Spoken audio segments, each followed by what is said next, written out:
वैज्ञानिक जाणीवांना उजाळा देणारा आणि विद्यार्थ्यांचं मी पुनश्च एकदा ज्ञान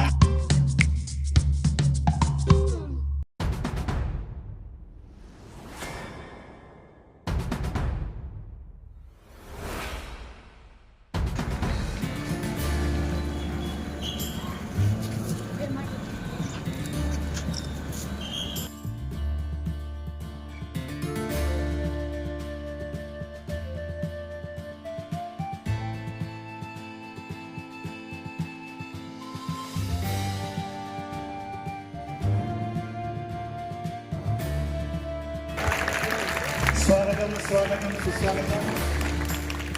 आपल्या सर्वांच्या हृदयामध्ये ज्यांचं स्थान आहे, सर्व संचालक मंडळ अध्यक्षपद ज्ञानप्रकाश मंडळाचे सन्माननीय चेअरमन श्री रवींद्र हरी पाटील यांनी स्वीकारावे अशी मी त्यांना विनंती करतो.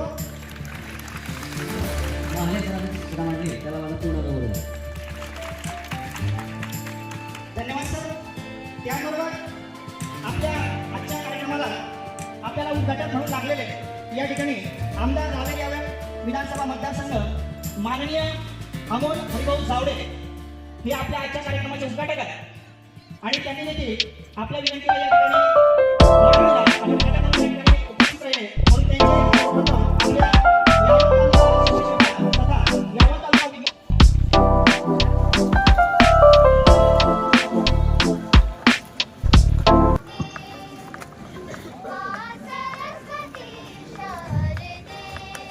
सन्मान्य मुख्याध्यापक संघाचे अध्यक्ष आदरणीय जयंतदादा यांच्या विद्येविनामती देवी आपण या ठिकाणी विनंती करतो. वंदन केल्यानंतर दीपप्रज्वलन होत आहे. जोरदार टाळ्या वाजवायच्या.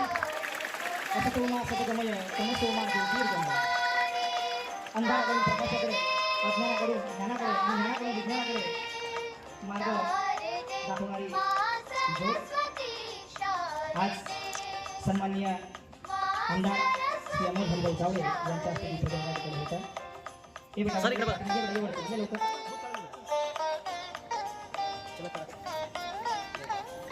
भारताचं भवितव्य म्हणजे विद्यार्थी आणि या विद्यार्थ्यांच्या हस्ते या ठिकाणी दीपप्रज्वलन.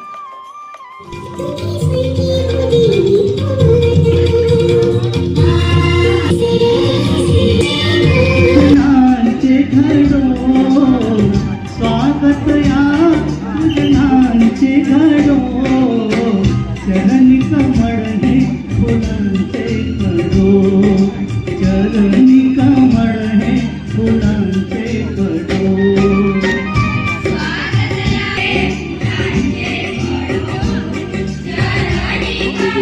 विज्ञान प्रदर्शन होत आहे. या निमित्ताने उपस्थित आपल्या या संस्थेचे अध्यक्ष आदरणीय प्रकाशदादा, संस्थेचे चेअरमन रवी काका आणि खरं म्हणजे अशोक काका नाही आहे, कारण त्यांच्याकडे एक दुर्दैवाची घटना घडलेली आहे आणि आपल्या तालुक्याचे जे सगळ्या शिक्षणाचं पूर्ण बघतात असे धनके साहेब आहेत आणि या संस्थेचे सर्व पदाधिकारी आणि माझ्या समोर उपस्थित सर्व विद्यार्थी मित्रमैत्रिणींनो आणि त्या शिक्षक बंधूंनो भगिनींनो, खरं म्हणजे मला लिहायचं आहे, त्याबद्दल आपल्या सगळ्यांची माफी मागतो. कोणत्या कोणत्या वर विद्यार्थी आलेत? गाव कोणते कोणते? पूर्ण यावं तालुका, फैजपूर, गुड. अजून बालोर, अजून साखळी, गुड. किनगाव किनगाव, अजून बर. तुम्ही कशासाठी आलात? कशासाठी आलात? त्याच्यामध्ये काय करणार आहात तुम्ही? काय करणार आहात फटाफट सांगा. मॉडेल कशाचे बनवले? कशाचे प्रेझेंटेशन करताय? थीम काय होती? तुम्हाला शिक्षकांनी काय सांगितलं? कोणते मॉडेल बनवायचे आहेत? सायन्सचे मॉडेल का बनवले आपण? सायन्सचे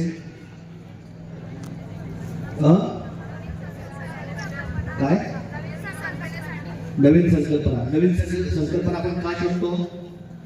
नवीन संकल्पना आपण का शोधतो?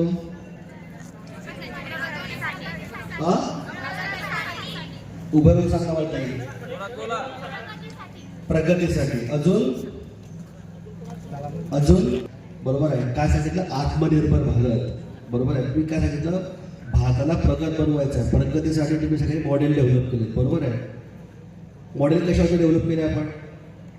तर आपण आपल्याला दोन गोष्टींसाठी आपण जनरली कुठल्याही प्रकारचे रिसर्च करत असतो किंवा संशोधन करत असतो किंवा नवीन प्रकारचे आपण टेक्नॉलॉजी डेव्हलप करत असतो. कशासाठी? आपल्याला काहीतरी प्रॉब्लेम्स येतात, अडीअडचणी येतात. बरोबर आहे. आपल्या अडचणी दूर करायच्या आपल्याला, त्यासाठी आपण करतो संशोधन. बरोबर आहे. मला संशोधन कशासाठी करतो? आपल्याला अडचणी आल्या तरच आपण विचार करतो ना. अडचणी आल्या तर आपण विचार करू का? नाही. त्यामुळे नेहमी प्रत्येक संशोधनाच्या मागे अडचण असते. बरोबर आहे. जोपर्यंत प्रॉब्लेम येते तोपर्यंत रिसर्च होतं का? नाही. त्यामुळे तुम्ही जे मॉडेल्स डेव्हलप केले, काही ते काही प्रॉब्लेम्स होते ते तुम्ही ॲड्रेस करायला, ते प्रॉब्लेम सॉल्व्ह करायला.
त्याबद्दल म्हणजे कसं व्यवस्थापन करायचं त्याबद्दल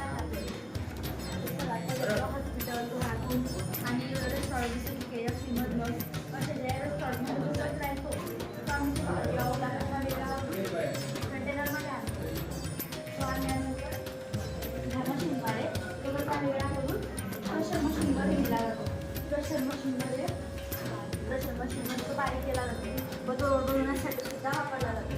प्रेशर मशीन ही सोलर प्लांटद्वारे चालत असते. त्याला वीज लागते आणि प्रदर्शनाला या तालुक्याचे आमदार साहेब आदरणीय अमोल दादा हरिभाऊ जावळे साहेब ते पण आले. त्यांनी पण इथं येऊन माझ्या शिक्षकांना माझ्या विद्यार्थ्यांना मार्गदर्शन केलं. म्हणजे माझ्या आयुष्यातलं सर्वात शेवटचं गट शिक्षणाधिकारी असतानाचं सर्वात शेवटचं विज्ञान प्रदर्शन एवढं गोड होत आहे, एवढं चांगलं होत आहे. त्याबद्दल मी तुम्हाला तालुक्याच्या माझ्या सर्व माझ्याशी संबंधित जेवढे शिक्षक आहेत, विद्यार्थी आहेत, मुख्य विभाग आहे, या स्टेजवर बसलेले सर्व आणि अजून जे माझ्या ह्या तज्ञात लोक आहेत मला पूर्ण वेळ मला त्यांनी सहकार्य त्या सर्वांचं मी आभार व्यक्त करतो आणि विद्यार्थ्यांना सांगतो शाश्वत विकासाचे ध्येय आपण आमदार साहेबांनी तुम्हाला सांगितले. बरोबर आहे. मग आपल्या देशाचा विकास जर आपल्याला घडवायचा असेल, आपल्याला आपल्या स्वतःच्या पायावर उभं राहायचं असेल, एखाद्या बाहेरच्या देशातून आपल्याला कोणत्याही प्रकारचं तंत्रज्ञान आणि वैज्ञानिक साहित्य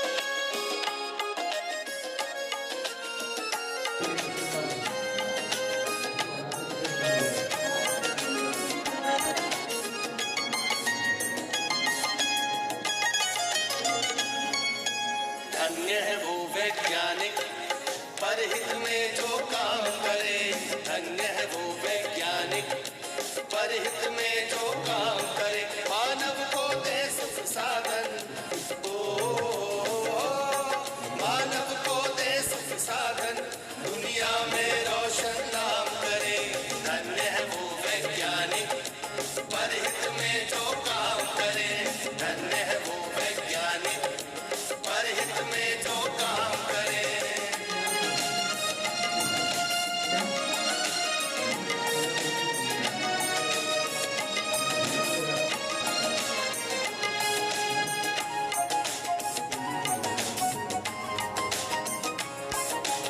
कभी सोच कर देखा है कि अपने पूर्वज कैसे थे।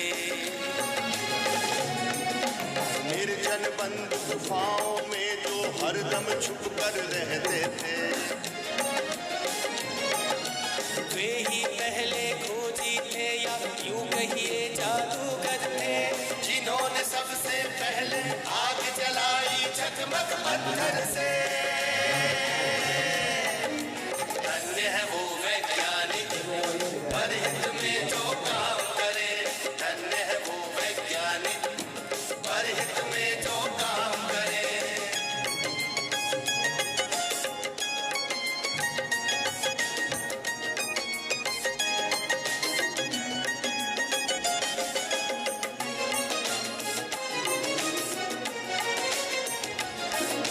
क्रांति घट गई दुनिया में जब हुआ पहिए का आविष्कार, वाहन बनने लगे अनोखे, यात्रा ने पकड़ी रफ्तार। धातु खोजी गई तो बनने लगे धातुओं के औजार, बर्तन वाहन घर दरवाजे और धातुओं के हथियार। धन्य है वो वैज्ञानिक परहित में जो काम करे, धन्य है वो वैज्ञानिक परहित में जो काम करे।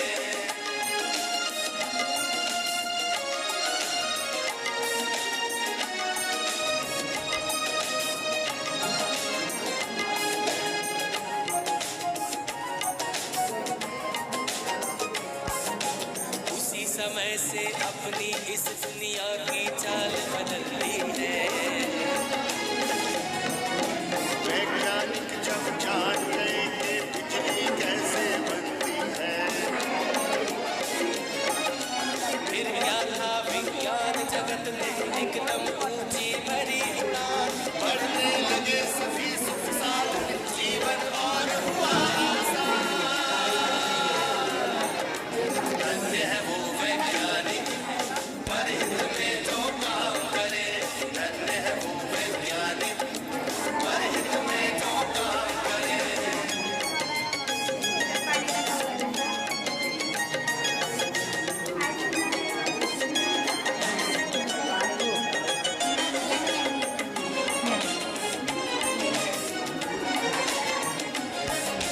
दुनिया में है आज भी चमत्कार पर चमत्कार, तेज दौड़ती कारें, बाइक, रेल, जहाज, समंदर पार, तरह तरह के उपग्रह देते दुनिया को सेवा अनमोल, टीवी, मोबाइल, कंप्यूटर, एसी ने बदला भूगोल। धन्य है वो वैज्ञानिक परहित में जो काम करे, धन्य है वो वैज्ञानिक परहित में जो काम करे।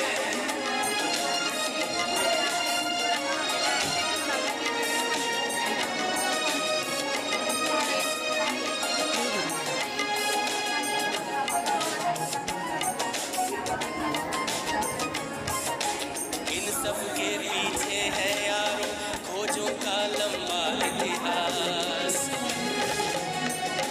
लाखों वर्षों की मेहनत है, साक्षी है धरती आकाश। लाखों वैज्ञानिक ने अपना खून पसीना एक किया, अथक परिश्रम से दुनिया को सुख साधन संपन्न किया। धन्य है वो वैज्ञानिक परहित में जो काम करे, धन्य है वो वैज्ञानिक परहित में जो काम करे। मानव को दे सुख साधन, ओ मानव को दे सुख साधन, दुनिया में रोशन नाम करे। धन्य है वो वैज्ञानिक परहित में जो काम करे, धन्य है वो वैज्ञानिक परहित में जो काम करे, धन्य है वो वैज्ञानिक परहित में जो काम करे।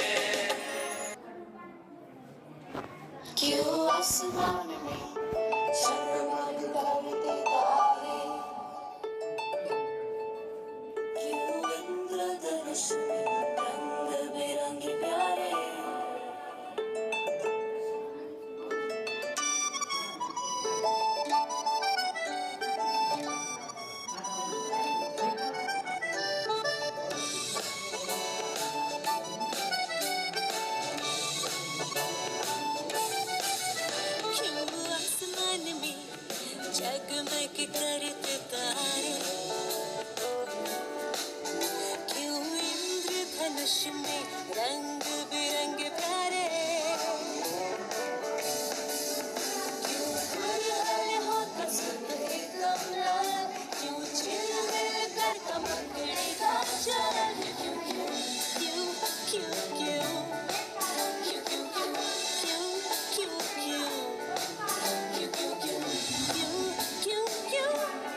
भावल्या सुंदराचे झाले